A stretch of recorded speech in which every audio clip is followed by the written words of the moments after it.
This BMW has been leaking oil for over the year now. Hey, my car is leaking oil. What? Yeah, I'm on it.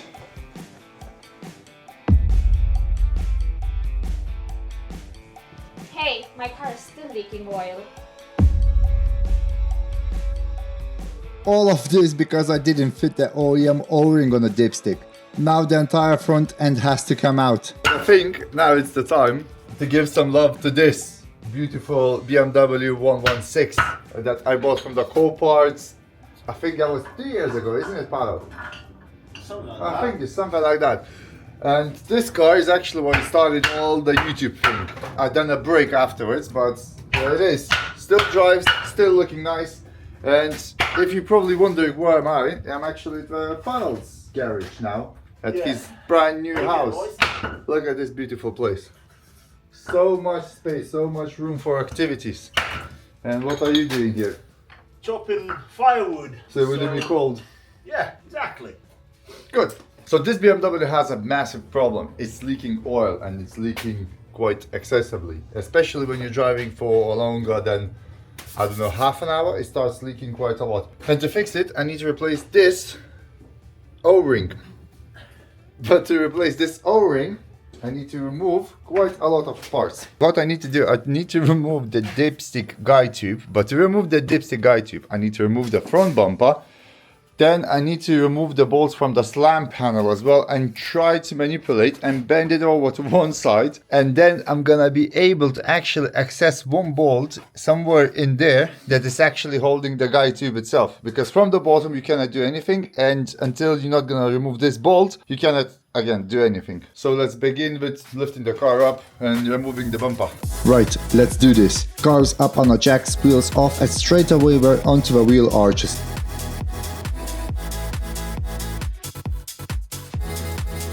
The arch liners are held with what feels every single T30 Torx screw BMW has ever made. So let's get those all out. And then do exactly same thing on the other side. And honestly, while I'm fighting with these, now would be a very good time to hit that subscribe button.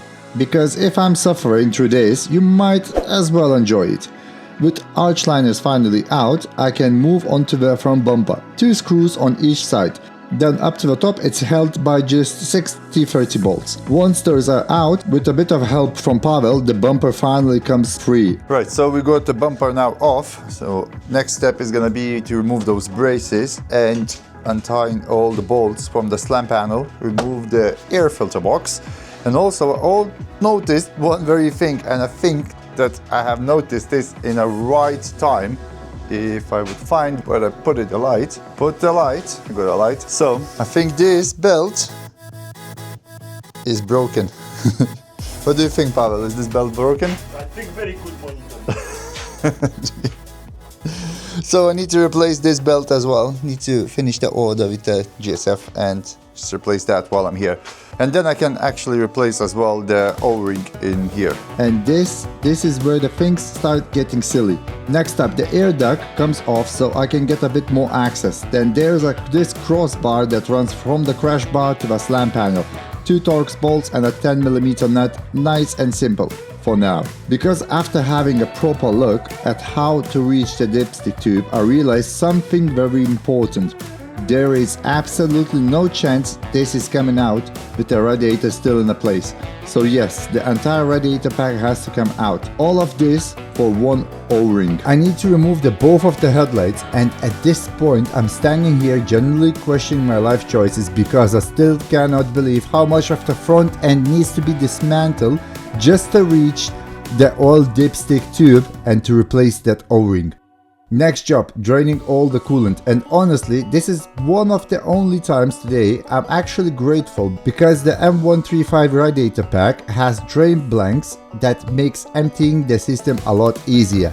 And yes, I have installed this radiator before after the car has been in an accident. While removing the radiator pack, I wanted to save the AC condenser radiator in a place because I didn't want to release any of their gas. So what I needed to do is just to lift it up the AC condensator out of the place, take out the radiators, and then afterwards I can follow my steps back and just clip it in back in a position where it was before. So this is what you need to achieve and what you need to take it out just to get and remove this tube, because there is a bolt in here, in this section in here, which is impossible to put it any extensions or anything in here to actually to remove it properly. And then it's very hard to actually wiggle back in and push this O-ring in here. So all the oil leaks is literally started from here and it went all around the car. But I need to remove everything on this car so I could actually reach. Other fault that I found as well. This is not supposed to be like that. So that's why I'm getting that turbo whistles all the time. And other thing, yeah, that belt needs to be replaced. Right, let's carry on. Finally, access. After hours of stripping the car down, that bolt comes out, the tube comes off, the correct O-ring goes on. And just like that, the whole reason we had here is fixed. The O-ring is now being changed, and I think what done in before as a mistake, let's say for example, I didn't click in, because now when I was pushing this one in, it actually clicked, and the O-rings that it was before here wasn't original, and I put it even 2 O-rings and they melted. So I think there's supposed to be original O-rings which is like a heat resistant. So that's been done.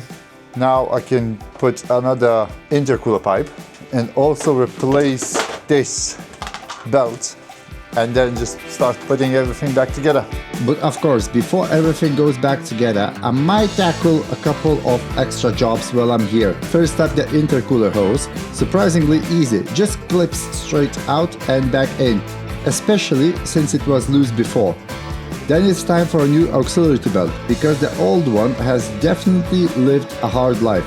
Nothing complicated, old belt off, new one on, route exactly the same way. With that done, the radiator pack can finally go back in, and this is where Pavel showed me the absolutely top tier hack. You know those clips in the hoses where they never want to go back in properly? A quick spray of W40 and they slide straight in, no fighting, no swearing, absolutely game changer.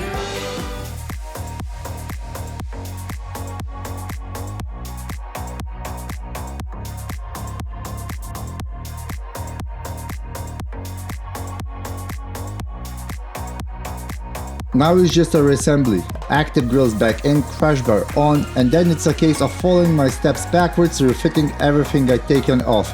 And right about now, reality hit me.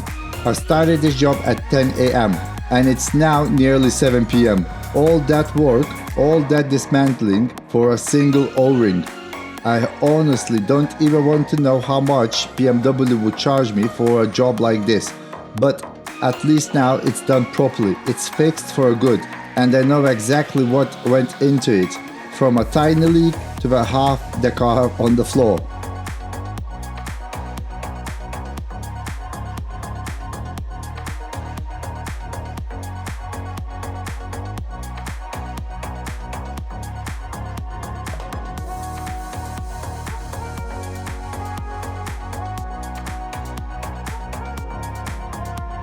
And finally, after all day, I can reinstall the front bumper back in a position and the car started to look like a car again. So I just need to reinstall the arch lining and that's gonna be a job done. The funny thing is, I don't even know if that O-ring replacement is gonna actually work.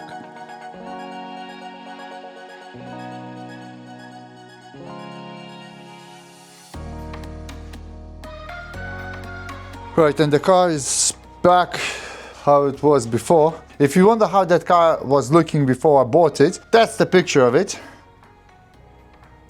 So yeah, it was pretty much all the front end was crashed. It's a category S, but there is no structural damage on this car, however, so yep, that's pretty much it. It's actually done. The worst part is I don't know if I've done it everything correctly, because the oil starts only dripping when the car is driven for an hour or two. So the only thing is left to do is just fill up the coolant, start the car, and get the hell out of the Pavel's place.